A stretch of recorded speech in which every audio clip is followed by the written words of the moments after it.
Welcome to another epic show. We empower people and inspire change. Hey guys, today's video is going to be a little bit different. We're actually going to give you guys one of the podcasts. You can watch all the podcasts over on the Epic World Tour channel, but we're going to give you one of the podcasts. We just filmed this here in the helicopter, talking about going around Greenland. So we're just going to jump right into that now. Hope you guys enjoy. Welcome back, everybody. We are today talking about going around Greenland. This is episode, I believe it's 10 on the Epic World Tour. And we're taking you guys basically step by step through different legs of the journey around the world and kind of bringing insight into some of the more memorable moments, either good or bad, on the trip.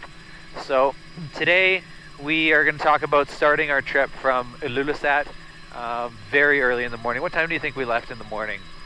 We were at the airport at 4:30, I think. Right? I believe that's about right. That's a very early start. I remember that we went under the fence. Yeah, it was fun because the airport was still closed at that time, and so we were told that there's an area that we could go, under the fence, and so we did that. That was fun. It was scheduled to be by far one of the longest days on the entire trip. We were trying to make up a day, so we were trying to do something crazy. We were going to fly from Ilulissat all the way down around the southern tip of Greenland and then over to Kulusuk on the east side. But when we left, we thought it would still be possible, potentially, to go to Reykjavik. Yeah, that was actually, I'm forgetting that now. That was an intention, an idea at the very beginning. And actually that idea stayed very close to the end. It was foolish, yeah. We definitely shouldn't have been thinking about that. No. Was it foolish to think about it? Yeah, well, in our mind, it was like, if we can make it over to Kulusuk, it's just another 4-hour hop and then no big deal kind of thing, right? And no big deal. I think if the weather had been like this, blue sky and sunny, it would have actually been pretty easy because the flying would have been very non-eventful, not stressful, and the amount of hours that it would have taken to do everything would have definitely been less. So I think overall it would have been an easier project. It ended up being a very challenging day. Yeah. So when we left, the weather was not that bad. It wasn't that bad. We left to the next town down was Nuuk, which is about a 2.5-hour flight away, I believe. And we had to pick up some jerry cans there. So Ruben figured out, okay, there's this one leg basically going from, what was the town called? Narsarsuaq? Narsarsuaq. To Kulusuk. And if you're able to hop across the bottom end of the island, just kind of across the tip, then you can do the trip in about 4.5 hours. But because of the weather, we were going to have to go right around, basically following coastline all the way around the entire island, or continent, I guess it is. And so because of that, it was going to add another 45 minutes easily. It was going to take us to about 5 hours, 15 minutes, 5.5 hours. We only had 5 hours, 15 minutes of fuel, so it was just far too close, like just not possible by any stretch. So in Nuuk, again, one of those experiences where connections are the answer to everything, really. So when we landed in Ilulissat, we met this guy. Yeah, Jens. It became very critical for us later on, right? Yeah, he worked for Air Greenland, and so he got us in connection with Air Greenland, with the ops team there in Nuuk, and they arranged to have these 60-liter jerry cans, which was fantastic. We needed 2 of them. And so we were able to load that up with 120 liters of fuel. And when we were there in the hangar, it was funny because the intention for this was we were going to leave Diogo in Narsarsuaq and then fill up these jerry cans of fuel, fly them out to a remote helipad on the southeast corner of Greenland, and then leave them there, come back, get Diogo, fill up again, head out there, fill those jerry cans into the helicopter, and then continue on that last leg. And so when we're standing in the hangar where there's no wind, there's no rain, there's no elements or anything, and the guy comes down with these 2 jerry cans, and we said, oh, there's no spouts, the normal spout from a jerry can to put the fuel into the tank. And he said, oh, let me see if I can find something for you. So he goes back upstairs, rummages around for a while, comes back and says, sorry, I couldn't find you any spouts, but I got you this funnel. Will that work? And I kind of look at Ruben, and he's like, I don't know, I'm not sure. And I'm like, No, I think it'll be fine. And we were a little bit pressed by time, right? Yeah, we were definitely Because we trying, knew we had to go do a lot of miles. trying to keep things So going. those things make a difference because Yes. we are there, look at situations. Your brain is thinking, I don't have much time to process stuff. Let's go, right? Yes. Okay, what do you have for me? And the whole attitude that I think that we had, both of us, was, okay, let's get this thing, let's get it going, right? Yeah. And so we look at it, and again, you look at the funnel. You need to put fuel in, funnel, fuel. That's it, right? That's Exactly, good. yeah. But you don't think about the details of the circumstances of putting that fuel that we went to, right? Exactly. Yep. So then we fly from there to Nagaswak. We drop Diogo off, get the fuel, go deliver the fuel. Now, the weather on that side of the island was reasonable, I would say. It wasn't horrible. We had sections where we had to go down lower, some where we could go up higher, and it was fine. But again, we had to follow the coast pretty much the whole way down. There was no cutting corners or anything, which obviously took more time. And so we're delivering this fuel to this remote helipad, and I just remember thinking, like, wow, this is pretty remote. Like in Greenland, so just to give you guys a little context. You got to describe a little bit how was that first trip, right? Because that first trip, that little part, when we left Diogo from Nagaswak Yes. to that heliport, Yes. initially the weather wasn't bad, Yep. right? And we knew that we're coming into the bay actually improved a little bit, right? Yep. That Narsaswak Bay. Yes. But in going east, we actually saw a little bit what would have been if we cross it over the ice cap. Yeah, Remember? well, it actually got quite high ceilings. Yes. And so we thought, you know what? Maybe there's an opportunity, because we could see the tops of the mountains. So we thought maybe there's an opportunity. We can actually make a little bit of a hop over the very southern tip and save 20 minutes. It's not a lot, but 20 minutes each way, and so that's a pretty good savings. And when we got up there, we realized that this gray cloud layer was kind of blending in with the ice cap, the ice, and we said, there's No way. no chance on earth. And we could see what could be Yeah. become white out very quickly. White out, total death trap, basically, yeah. Include the Yeah. sky with the ice, Yeah. no horizon. And that was actually our first warning of turbulence as well, because there's these massive I ice... didn't like it. No, You these- say it was okay, but I it was didn't like it. okay, but there's these massive ice flows that come down from the glacier, and they create their own weather patterns. So the wind actually funnels down off of these. Nothing like today. No, nothing like this. This is calm and beautiful. So in the mornings, it actually goes up the glacier, and then in the afternoon it breathes back out again. And so this is already late afternoon, is already breathing back out. So we were getting some pretty It was uncomfortable. I didn't like it. uncomfortable chop. It was okay, but we were up really high. We were up at about 9,000 feet. And so when you're getting bounced around at 9,000 feet with all these jagged mountains around you, it's just not great. So we descended down, followed the inlet, and then the weather started to deteriorate the further we went. On the inlet. In the inlet, yeah. It started raining and kind of getting lower ceilings and stuff. And I remember we got there to the helipad, we dropped the jerry cans. We were very worried about getting water in these jerry cans, so we had some plastic that we put over top of them and then put some rocks on top so that there would be no water that could get into the cap. So I remember that. That was, seeing it. I think, a good idea. You never Yeah. know. And so then we go back, get Diogo. And what I was going to say earlier is you have to realize how remote Greenland is. I mean, you talk to most people about Greenland and they go, is there even anything on Greenland? Right. Like, I there's just a few people. Exactly. And actually, before visiting Greenland, I that had was the my same- thought about it. I had right? the same Like, is it thought, yeah. must be everything ice? Yeah, Right? ice and hardly any civilization, like hardly any people, which is true for the majority. But they do have their cities, their couple cities, and there's not a lot of people there, but very well established in the major areas. And then the smaller towns, I would say organized. Like it's a well organized country, I think. Oh yes, it's very Danish. Yeah, it's Danish, right? So, but it's more remote than anything we experienced. I felt way more remote there than I did in the middle of the Saudi Arabia desert, Oh yes. for sure. Yeah. What about Greenland and Russia? What do you felt was more remote? I felt Greenland. it was more harsh in Greenland. Yes, harsh. It was maybe But it was just as still remote. in maybe just as Russia. remote in Russia, but it just didn't have that same harshness. We were in Siberia, but it wasn't the winter of Siberia. Whereas Greenland, it's Right. kind of like it's always winter. It's always winter. You know, At least for us. they have warmer and colder times and more snow and less snow, but it felt very winterish there for sure.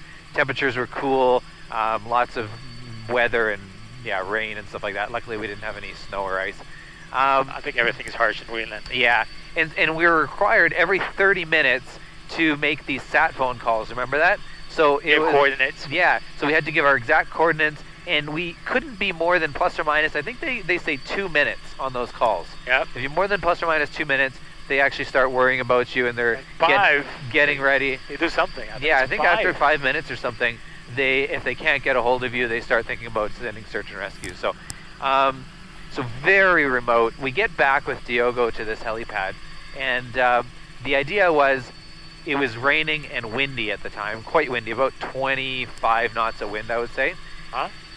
And so we had this strategy. It was windy. It was a little bit pushy around. Like the wind was not coming always the same direction. It was definitely it's pushing shifting. around, right? Yeah, exactly. I remember when the fuel is going left, up, down. Exactly. So we had this brilliant idea that there's 3 of us. One person's going to hold a jacket over the area where we're going to be fueling. We planned the whole thing. We'll land. Yeah. Okay, one is going to do this one. Yeah. We had a great theory, a great plan. And so we try to attempt this plan. One person's going to hold the jacket. That's going to eliminate the wind and the rain. And then the other 2 are going to just nicely dump this fuel jerry can into the funnel. And we found out very quickly that was not going to work. So the wind was too strong. It blew the jacket away. The rain was blowing sideways. Anytime we tried to get the fuel going into the funnel, the fuel would all just spray sideways because of the wind. Our suits were getting just absolutely soaked. So it became more of an emergency situation very quickly, because we were trying to reason, like, if we continue to do this, we're going to lose all the fuel. We're going to use at least 50% of the fuel just blowing away. Yeah. And Can you imagine if that happened? We'd have to come back to Narsarsuaq. Yeah, exactly. Yeah. Because we knew we had to fill it to the top. Yeah, to the top. If we didn't fill to the top, would you be comfortable to continue that trip? Every last drop had to be in there. As far as we had to be very 100% full on the fuel cap for us to be comfortable to make that last leg. And so we sat there for a little bit. We tried to figure out how to do it. So we figured, okay, what we're going to do, we're going to just force our way through that first half of a jerry can, and then we're going to siphon some from the other jerry can into the first one. Remember that? Yep. And we didn't know how much was going to be left. Yes, because we didn't know exactly how much did we burn. Exactly. We had an idea, but 10 liters made a difference. Exactly. We had to put everything in. Yeah. So then we ended up splitting the fuel between the 2 jerry cans, so it was a little bit more manageable. And basically through grit and determination, we managed to finally get that fuel in there.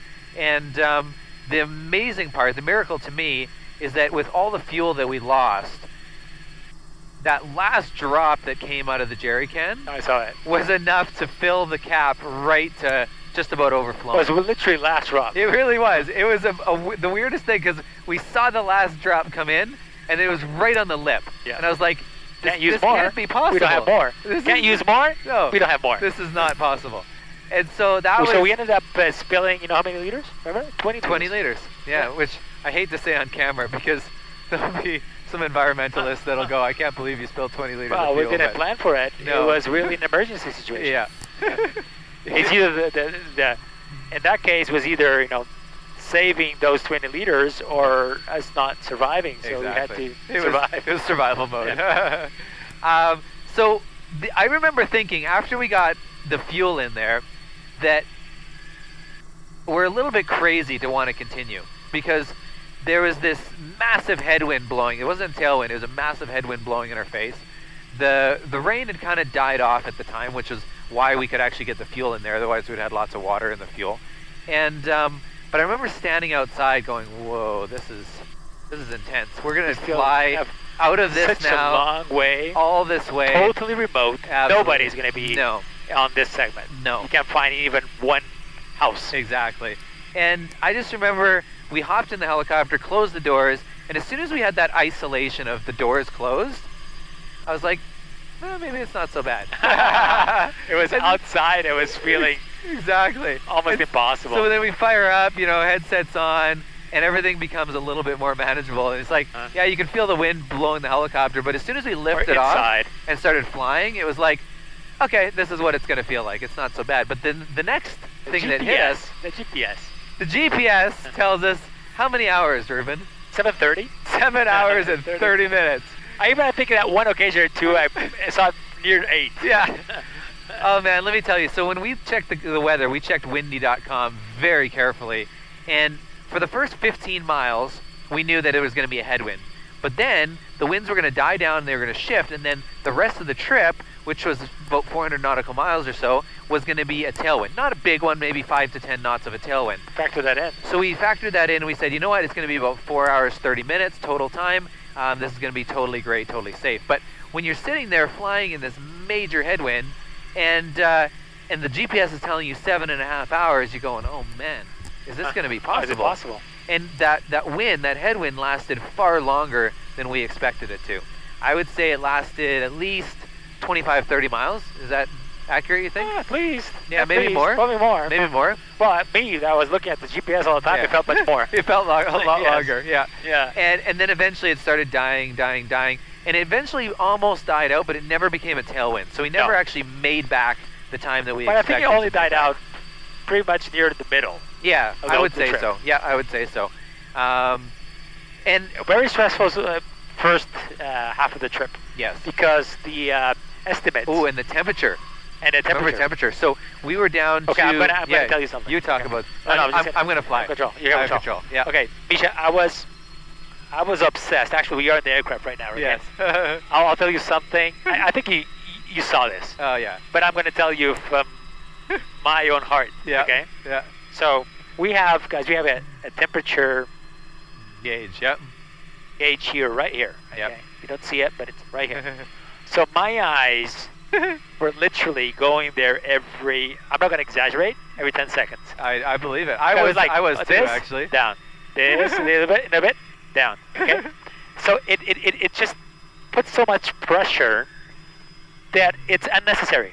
Why- It's a brain situation. Why was it so much pressure? Why was it a danger? What was the concern? Because we were very concerned that we'll be icing up. Uh-huh. And icing up it's extremely dangerous. Yes. So my eyes are going, looking outside. There's some moisture coming in. Sometimes it's raining. Yep. And looking at the temperature gauge here. And also looking at the skids. Yep. I was looking at the skids Yep. frequently. You see, remember that? Yeah, I remember that for sure. So I'm doing this, doing that. So good to be in a helicopter right now. We can really.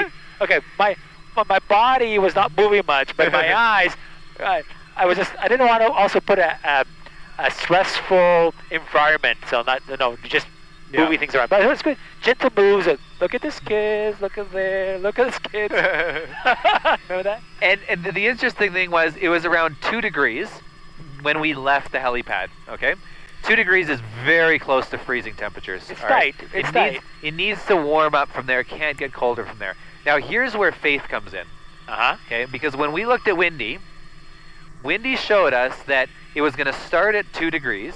Windy was the most accurate it had ever been on the trip for temperature in this section, okay? I'm sorry, man. This is beautiful. This is incredible, isn't it? Really beautiful. What is this, man? It's amazing. Yeah, but you have the other camera there? I do, yeah, that's okay. Oh. So the Windy told us that at that spot it was going to be 2 degrees, but the further north we went up to Kulisuk, it was going to be 7 degrees. Uh-huh. Remember that? Yeah, it was going gonna to get increase a up lot. to 7 degrees once we get to Kulisuk. And we asked ourselves, how is it possible? We're just along the coast there. How is it going to increase 5 more degrees? Going north. Going north, right? Which made absolutely no sense. But we had to have this faith because when you're looking there at the temperature and you're really concerned about icing, you kept telling me, I don't like it. I don't like it. Oh, you remember that? Oh, yeah. And I was like, I don't like it. I don't like it either, Ruben, but it's going to warm up. Uh-huh. And you're like, I don't know. I don't like it. I'm like, Ruben, I don't like it. we have to have faith that it's going to warm up. And that's where the faith comes in. It was something that we didn't know, but we had to have faith that it was going to happen. And something had told us it was going to happen, but we had to have faith that it was going to come true. And I remember the moment when it went from 2 degrees to 3 degrees. That was a big moment. Oh, yeah, big moment. I was like, whoa, wait a second. See, I think you have more faith than I have. I don't think so, but... No, because I was looking at 3 degrees and I was thinking, well, just You did say that a few times. But it's Oh, gonna no, go no, down no, no, again. no. It's going to go down again. I'm like, Because no, it did Ruben. a couple times. It did a couple times. Yeah, it would teeter a little bit. Sometimes it does. But then, boom, 4 degrees. Yeah. I was like, Ruben, it's doing it, it's doing it. And that was a really positive thing for me because in one level the stress went down because now there was one less thing to be concerned about. As soon as it was 4 degrees, I was like, okay, now we're getting to a comfort zone. Then it's 5 degrees, getting even a little bit more comfortable. But at that same time, we were getting sections where the fog was coming down very low, and it was to the point where we would be at, 200 feet off the water. We'd be out over, off the coast. It was always a little bit going around the geography of these bays. Exactly. Keeping an eye, all the time, keep an eye at the coastline. Exactly. And we could see the coast, but we were over the water to try and make as best of a straight line as possible. Sometimes there were some temptations of going straight. Yes, exactly. And we didn't want to do that. And there was these icebergs everywhere. I mean, we saw beautiful icebergs. At the time, they were beautiful. Yeah, many, many icebergs. And we actually touched down on one of them. Remember that? Yes. I was like, I am not leaving Greenland until we touch an iceberg. So you're like, I don't know. So I touched the toes on an iceberg, and off we went. It was just a little it's just a touch and go. And so anyways, but the interesting thing about this was that there's icebergs everywhere, and we're flying around them. As the weather got worse, it was harder to see them, and then the weather would get better. And this happened for hours, for like 3.5 hours, 4 hours, where it would get worse and then it would get better again, right? And then the most sort of impressive part of the story for us that I think we're going to remember forever is the very last stretch. So there was this giant bay. If you look just south of Kulusuk in Greenland on the east coast, you see this giant bay, which on a big map doesn't look that big, but when you try and cut across the middle of it... When you zoom the map on a GPS, it becomes very big. Exactly. So when you cut across the middle of it and then you measure the amount of miles to the shore, you're a long ways offshore. I forget exactly how far it was. Well, I think it was like 35? 20, 35 miles. Yeah. Far enough that we couldn't see shore. Yeah. And when we started going across, now, we had two options. We could go around the outside, follow the shoreline, but guaranteed we would run out of fuel and we wouldn't make it to Kulusuk. Or we could go straight across the bay, and we would make it. So it was a comfortable buffered zone, about a half an hour which we actually reserve. planned for. We did plan. Which we didn't planned. plan to go around the whole bay. We planned to go straight across. No point of doing that. Exactly. And so, across we could make it with a healthy reserve, but around we couldn't make it. It was going to take us too long. We would be about 5 minutes past our maximum fuel time. And so it would take about approximately 35 or so, 45 minutes longer to go around. And so we decided, okay, we're going to go across. The weather's pretty good right now. We're gonna make it across. So we started heading across. And I remember we get about halfway, and the weather starts coming down. It comes down, and I'm flying like this. And so we're following it down. And the ocean up until this point was very choppy, right? Lots of waves and stuff like that. So lots of good reference off the water. And then as we're descending and this fog layer starts descending down onto the ocean, all of a sudden the ocean goes calm. Strangely calm. It had this eerie sort of wave to it. Just a very slow kind of wave. It just adds to this calm. mysterious setting. Yes, right? with the fog setting in. So we get down to a point where I'm flying, I would say about 100 feet off the water. We're right below the fog layer. 100 knots? And we're doing 100 knots. We had to. And the visibility drops down to about half a mile visibility. And I remember my mind slowed down. Like everything went into slow motion, okay? And I remember my heart rate increasing, my grip on the controls getting tighter, and my mind started to race. And I was going through the options. And my options were basically, okay, like for the last 4 hours, we've seen this fog layer drop and then it gets better again. How long do I have to do this before the fog layer comes back up again and it breaks open again? And so I'm thinking, okay, do we keep going and hope that it gets better? Or do we pull the plug now and head for the coast and just accept the fact that we're not going to make it to Kulusuk tonight?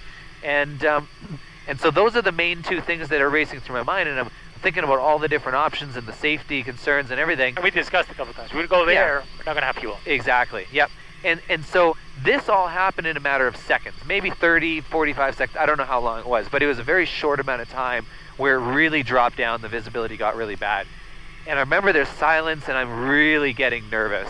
And all of a sudden, Diogo pipes up in the back seat, Ruben's son, and with this very timid sort of childish voice. I mean, he's a 20-year-old guy, 19,